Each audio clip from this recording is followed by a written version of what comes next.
Citoyens français, nous sommes aujourd'hui très tôt dans cette matinée, le 26 octobre 2017.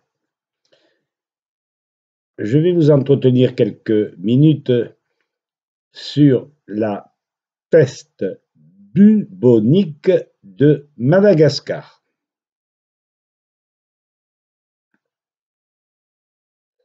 Quand va-t-on cesser de nous empoisonner et surtout de nous mentir?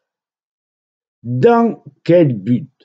C'est simple, le profit. Nous mettre la peur au ventre. Pourquoi ce contexte pareil? Je vous le dis tout haut, sans vouloir vous blesser, c'est de notre faute. Nous ne réagissons pas. Nous nous laissons endormir. C'est, comme dirait Marché, un scandale. Donc, la peste bubonique de Madagascar. L'URL ci-dessous, adressée par mon ami le professeur Paolo Scampa, italien,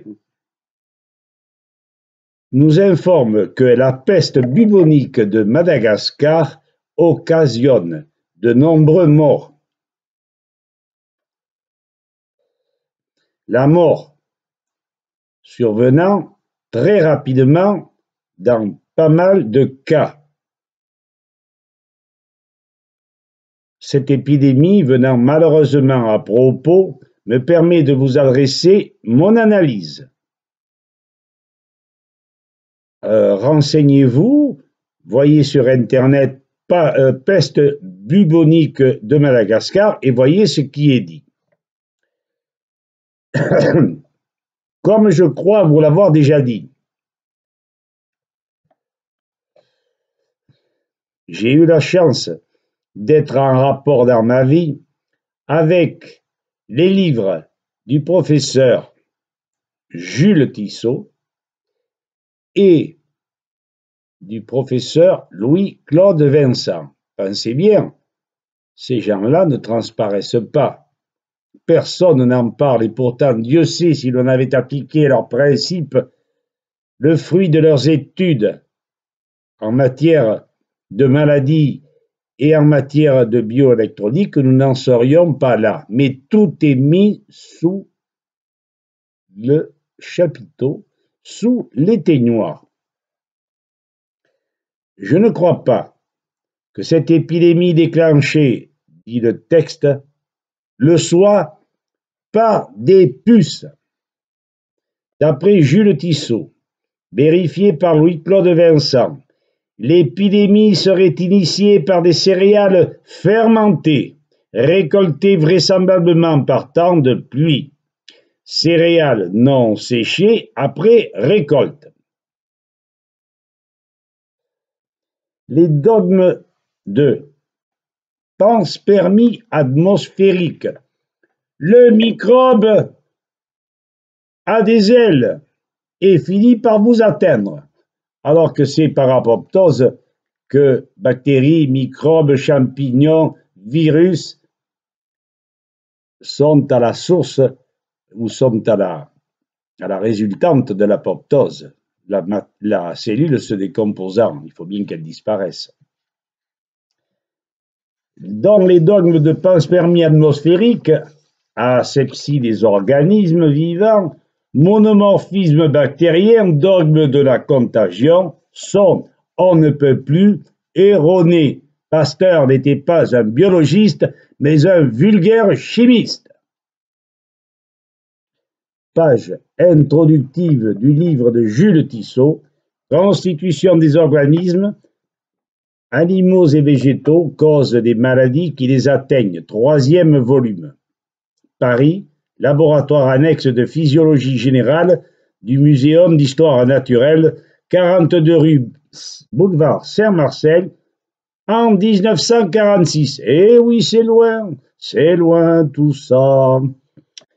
Et pourtant, les anciens avaient-ils tort? Conclusion personnelle rapide.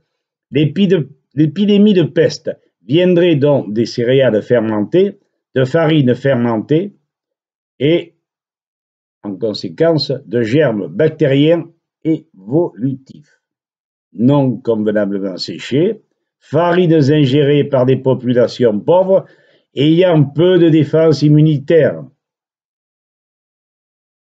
Cette fermentation induite donne naissance à ces bactéries particulièrement virulentes. Les rats, première victime, puisqu'ayant mangé ces céréales fermentées bien avant l'homme. Les puces n'étant en rien dans l'épidémie.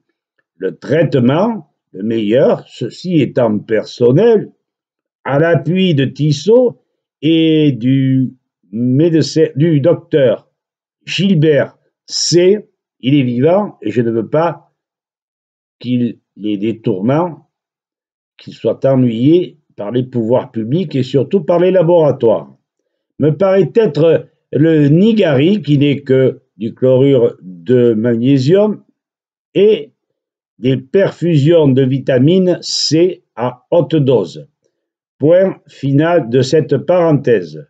Je ne suis pas spécialiste, mais je vous ai mis la puce à l'oreille, une puce qui n'occasionnera jamais chez vous la peste. Merci de m'avoir écouté et citoyens maintenant, prenez le mort aux dents. Il faut que les mouches changent d'âne. Ok? À bon entendeur, salut.